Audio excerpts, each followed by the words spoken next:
Let's go! Sobrang tagal namin nintay ito eh. Ako personally, sobrang tagal ko talaga nilook forward talaga na matuloy na tong Running Man Season 2. So ako, sobrang dami kong nilook forward. Siyempre, ibang-iba ngayon, winter eh. So ako, pag-iimpake pa lang, isa pa yun sa talagang iniisip ko yung mga dadaling ko sa Korea. Ganyan. Una-una sa lahat, happy ako kasi nakita ko na hindi ko naman finilter yung sarili ko. Yun talaga ako.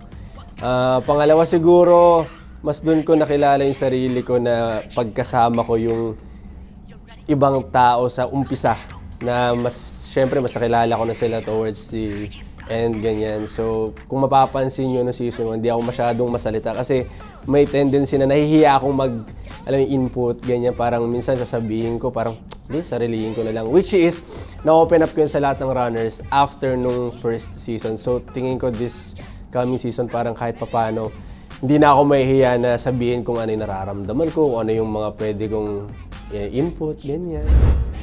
Ano yun yung breathing ko siguro kasi yung stamina talaga yun eh, yung takbuhan and all that. Siyempre, yung ultimate runner nung una, kailangan pag-isipan kung paano ko siya i-rip naman. Ayun na nga. Kumbaga, before ang preparation ko, tulog, kain ng healthy, workout. Same pa rin naman, ganun yung ginagawa ko. Pero syempre, iba ngayon kasi winter nga. Una-una sa lahat, first time ko makaka-experience ng snow. So, isa rin talaga yun sa iniisip ko. Actually, nag-research ako kung paano ba magtagal. Pero syempre, iba pa rin pag Pinoy, di ba? Pag Asian, kapag nilagay ka sa ganun.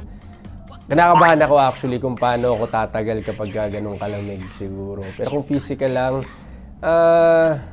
talagang push lang talaga yung workout. Ganun lang, takbo. Literal, running man talaga ako nito ngayon bago tayo lumipad.